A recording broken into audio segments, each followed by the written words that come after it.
안녕하십니까. 감사스마일입니다. 2023년 1월 18일 수요일 아침 방송 즐겁게 시작하겠습니다. 오늘 한 줄 좋은 글은 승자와 패자를 분리하는 단 한 가지는 승자는 실행하는 사람이라는 점이다. 앤서니 로빈스.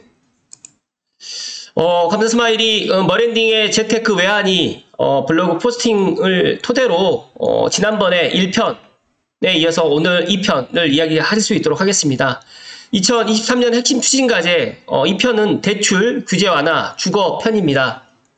관련해서 국토교통부의 2023년 핵심 추진과제가 총 5편이 있는데 지금 머랜딩님께서 지금 3편까지는 업로드를 해주셨어요. 그래서 감사스마일이 한번 이야기 드려볼 수 있도록 하겠습니다. 시청하시기 전에 구독과 좋아요 부탁드리겠습니다. 1편에 이어서 2023년 핵심 추진과제 2편을 정리해 보는데 주택시장 안정과 주거약자 복지구현, 전매 제한이라든지 중도금 대출 제한 등의 규제를 정상화하고 공공분양주택인 뉴홈 50만호 등의 공공주택 100만호를 본격 공급을 하겠다라고 지금 밝혔습니다. 일단 먼저 주택시장 안정과 주거약자 복지구현의 내용을 좀 살펴드리면 시장 변화에 부응하는 부동산 시장을 정상화하겠다. 그래서 지금 규제 지역도 지금 많이 완화하고 있고요. 전매 제한 기간을 합리적으로 개선 및 완화를 할 건데 지금 수도권 같은 경우는 현행 최대 10년에서 3년으로 완화를 하고요. 비수도권 같은 경우에는 4년에서 1년으로 지금 완화를 할 계획입니다. 그리고 실거주 의무는 수도권 분양가 상한제 주택 등에 적용되는 실거주 의무를 지금 폐지를 하겠다라고 지금 하는데 개정안이 지금 발의가 되어 있는 상태이고 아직까지 이제 폐지는 아직 안 됐는데 이렇게 하겠다라고 지금 이야기를 하고 있습니다. 일단은 참고하시면 될 것 같고 규제지역은 투기가열지구라든지 조정대상지역 및 민간 택지 분양가 상한제 적용 지역을 해제를 지금 하겠다 지금 하고 있습니다. 정말 시장 심리가 정말 많이 꺾였습니다. 그래서 점진적인 규제 완화를 추진하고 있는 모습이고 거의 2달에 한 번씩 규제 지역이 해제되고 있는데 최근에 이제 2023년 1월 5일 그러니까 얼마 전 10일 전에 강남 서초라든지 송파, 용산을 제외하고 모든 지역이 이제 다 투기 지역이 해제가 됐습니다. 1월 5일 0시부터 효력이 발생됐는데 관련해가지고 지금 이제 정부에서도 강남 3구하고 용산만큼은 지금 아직 규제 지역으로 묶어놨지만 이 부분도 과연 어떻게 될지 좀 궁금하기도 하고요. 2023년 1월 15일 현재 기준으로 봤을 때는 지금 보시게 되면 규제 해제 지역이 지금 서울도 다 해제가 됐고 서울 전역도 지금 용산하고 강남 3구만 지금 되어 있다.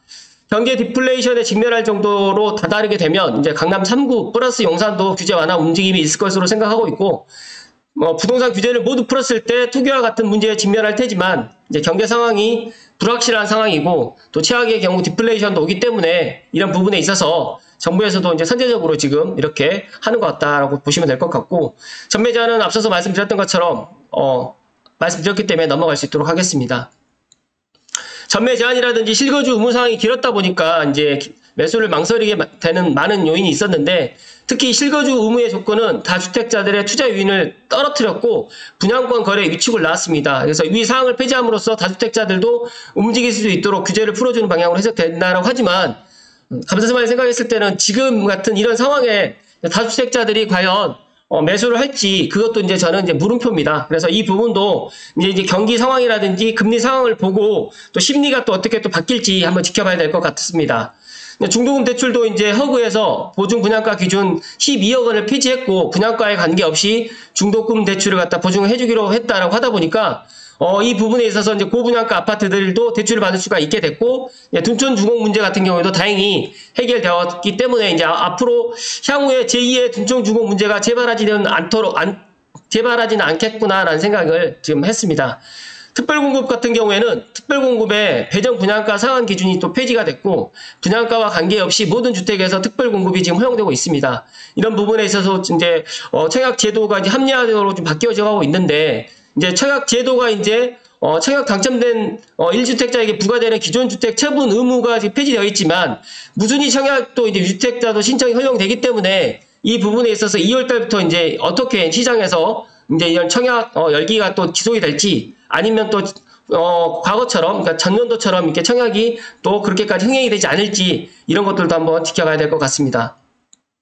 어떻게 보면 건설사를 보호하고 경기를 부양하고자 하는 의도로 판단되는데 특별공급을 배정을 확대하고 가점이 낮은 사람을 배려함과 동시에 유주택자들에게 기회를 줌으로써 이제 분양 계약률을 올리고자 하는 사항이 어떻게 보면 있다라고 어떻게 보면 그럴 것 같은데, 이제 앞서서 10월 26일에 청약 추첨제 비율을 높이는 안을 발표했을 때도 이처럼 경제 사이클이 바뀌면 못 쓸 것 같던 청약 통장도 사용할 수 있는 환경이 나오기 때문에 이제 절대 주택 청약 통장만큼은 해지하지 말아야 된다라는 생각을 지금 머랜딩님께서 이야기를 해주셨습니다. 두 번째로 국민 주거 안정을 위한 주택 공급 기반 강화는 이제 건설사 자금 조달을 PF 대출도 PF 대출을 이제 보증해주겠다. 그리고 분양에서 임대를 전환하는 것도 지원해주겠다라고 지금 이야기를 하고 있습니다. 일단은 건설 경기가 정말 안 좋았던 이명박 정부 시절에도 유사 건설사 지원책을 내놓은 바가 있기 때문에 이런 부분도 이제 참고하시면 좋을 듯 하고요. 주택 공급이 이제 정비사업 활성화라든지 안전진단 기준 개정이라든지 재초안법 개정이라든지 또 통합심의 의무화 등 도정법 개정도 2023년 상반기에 예정되어 있기 때문에 과연 이 정비사업 활성화에 관련해가지고 주택 공급이 과연 재건축 재개발을 진행하고 맡고 있는 이런 규제라든지 복잡한 절차들을 간소화하고 있는데 과연 시장에서는 과연 어떻게 지금 이런 것들이 비춰질지 한번 지켜봐야 될 것 같고, 또 도심복합이라든지 소규모 정비 같은 경우에도 이렇게 지금 되어 있습니다. 그리고 감자스마일이 이제 관심 갖고 있는 공공택지에 있는 3기 신도시 이제 부지 착공도 이제 2023년 6월에 인천 계양은 이제 본청약 들어갔으면서 인천 계양 같은 경우는 인천 계양 같은 경우에는 작년에 부지 착공이 들어갔는데 나머지 신도시 같은 경우에는 2023년 6월, 올 6월에 지금 계획되고 있는데 이것도 토지 보상이 어떻게 되느냐에 따라서 또 이 부분에 있어서도 지금 또 어떻게 될지 또 지켜봐야 될 부분이 있고, 또 이제 광명 시흥이라든지 의왕 군포, 화성 진안, 김포 한강 2지구 같은 경우에도 지구 지정을 올해 지금 해 나가겠다라고 지금 밝혔습니다. 한번 지켜봐야 될 것 같습니다. 그리고 감자스마일이 또 관심 있게 보는 게 1기 신도시 특별법 제정안 발의인데 이게 올 2월에 지금 예정되어 있습니다. 그래서 특별법 제정안을 갖다 발의하는 것들 따라가지고 1기 신도시 재건축 마스터 플랜이 이제 결정이 될 건데 과연 이것도 어떻게 결정이 될지 한번 지켜봐야 될 것 같고, 두텁고 촘촘한 주거복지 구현을 위해서 이제 많은 이제 공공분양주택을 갖다가 이제 나눔과 선택 일반형으로 지금 했는데 뉴홈으로 지금 선정을 했고, 올해부터 2027년까지 50만 원을 공급한다라고 합니다. 근데 저는 정말 이렇게 해서 공급을 할까? 물음표입니다. 물음표. 정말 계획은 이렇게 될 수 있지만 과연 이렇게 될지 한번 지켜봐야 될 것 같고, 또 많은 분들이 저에게 나눔과 선택 일반형 중에 청년이 이제 청약이 있는데 미혼 청년 청약이 있는데 제가 방송에서 말씀드리면 나눔과 선택형은 미혼 청년 특별 분양이 있지만 일반형은 없습니다. 그렇기 때문에 나눔형과 선택형 같은 경우에 지원하시는 분들은 미혼 청년들이 나눔이라든지 선택형에 지원을 하시고, 일반형도 미혼 청년이 있다라고 생각하시는 분들은 없다라는 말씀을 드립니다. 두 번째로 이제 다양한 주거 선택권을 제공하는데 앞서서 말씀드렸던 나눔형과 선택형, 일반형에 따라서 달라 있고, 지금 올해 지금 창릉 같은 경우에는 제가 알고 있기로 일반형이 지금 분양하는 걸로 알고 있기 때문에 혹시라도 S3블럭에 나눔형을 갖다가 지원하시는 분들 중에 미혼 청년이 일반형에도 미혼 청년이 있다라고 생각하시는 분들은 생각을 지금 전환을 하셔야 될 그런 시기다는 말씀 드리고요. 관련해가지고 청약 추첨제 비율 확대라든지 이런 것들은 머랜딩 블로그 포스팅이 아주 잘 되어 있기 때문에 관련해서 참고하시면 좋을 것 같습니다.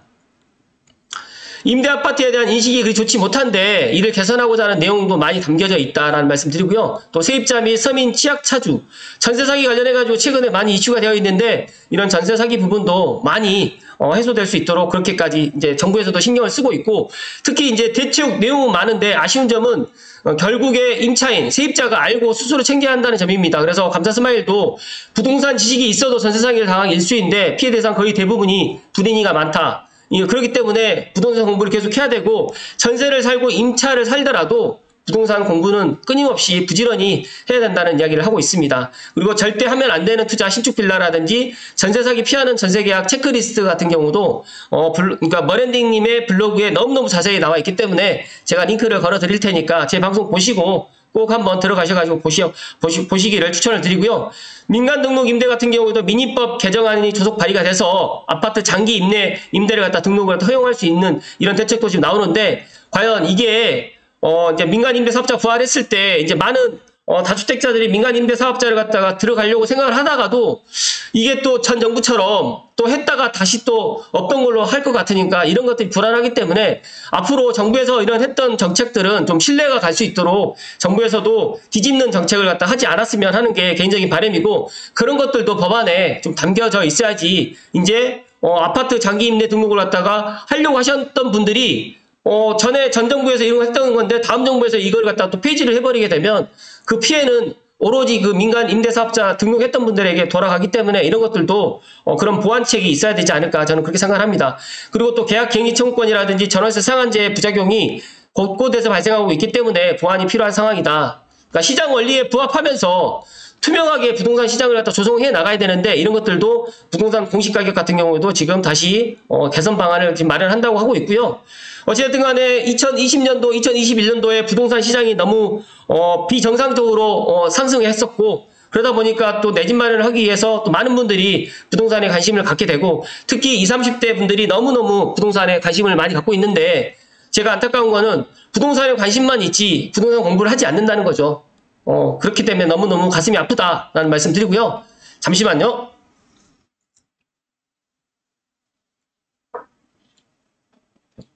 감사스마일이 오늘 그 2023년 국토부의 핵심 추진과제 2편을 갖다 오늘 머랜딩님의 블로그 포스팅을 보고 이야기 좀 드리는데, 감사스마일이 이 지금 국토교통부 보도자료를 갖다가 왜 지금 제 감사스마일 TV 애청자분들께 이런 이야기를 드리냐면, 부동산은 아는 만큼 보입니다. 아는 만큼 또 투자를 또 하게 되고, 절대 내가 알지 못하는 것들을 이제 투자를 갖다가 하시면 안 된다는 말씀 또 드리고요.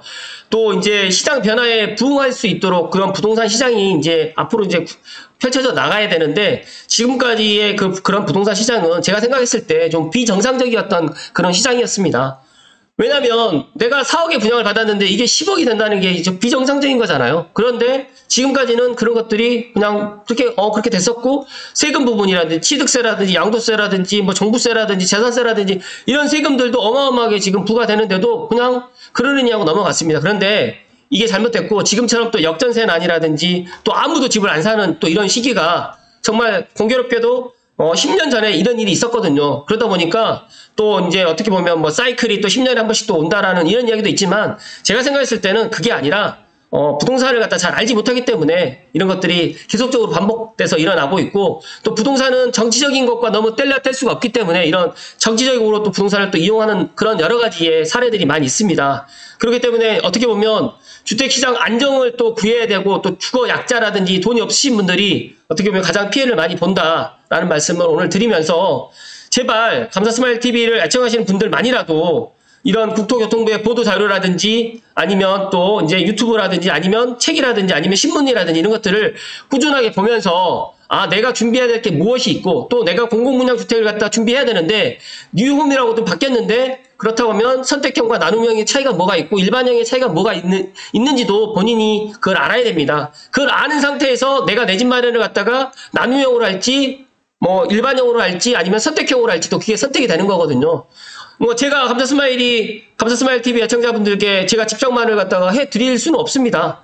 제가 집장만을 할 수 있도록 조언을 해드릴 수가 있고 상담을 해드릴 수는 있지만, 제가 또 매일같이 이렇게 방송을 해서 알려드릴 수는 있지만, 제가 쉽게 말해가지고 밥을 갖다가 제가 숟가락으로 퍼서 넣어줄 수는 없다라는 거죠. 그렇기 때문에 각자가 이 제 방송을 보시는 분들만이라도 앞으로 이제 2023년에 이런 국토교통부의 보도자료를 갖다가 또 PDF 파일이라든지 머랜딩님의 이런 글을 갖다가 토대로 내가 어떻게 해 나가야 할 것인지, 아니면 나는 내 집이 있는데 내 집을 또 갈아타기를 하려면 어떻게 해야 될지, 그리고 나는 공공분양주택을 받고 싶은데 어떤 전략으로 공공분양주택을 또 받아야 될지를 각자가 한번 생각하시고 고민하시고 실천을 갖다 한번 해보시라는 말씀을 오늘 끝으로 드립니다.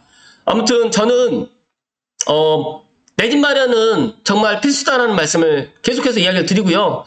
또 이왕이면 내 집 마련을 할 때 내가 살고 싶은 집보다는 많은 사람들이 그 지역에 살고 싶어하는, 많은 사람들이 그 지역에 살고 싶어하는 그런 집을 선택을 하시고, 또 많은 분들이 저에게 나는 그냥 실거주 목적으로 내 집 마련을 한다라고 생각을 하시는 분들이 정말 상담하다 보면 많아요. 그런데 그런 것들로 하지 마시고 실거주와 투자가 두 가지가 동시에 만족할 수 있는 그런 집을 선택을 하시라는 말씀을 마지막으로 드리면서 2023년에는 꼭 내 집 마련을 할 수 있는 그런 올해가 되기를 감사스마일이 기원드립니다.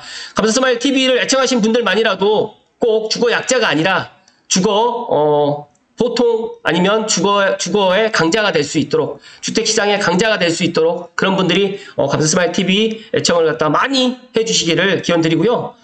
특히 제가 끝으로 이제 이 머랜딩님의 이 블로그를 갖다가 지금 말씀을 드리면 정말 불인이부터 그다음에 저처럼 이제 부동산을 갖다 어느 정도 해온 사람들까지도 정말 볼 수 있는 글들이 너무너무 많습니다. 다음 시간에는 제가 미래교통 관련해가지고 또 이야기를 드리겠지만 꼭 제 방송 보시고 머랜딩님의 이 블로그 꼭 참고하시라는 말씀을 마지막으로 강조해서 이야기를 드립니다.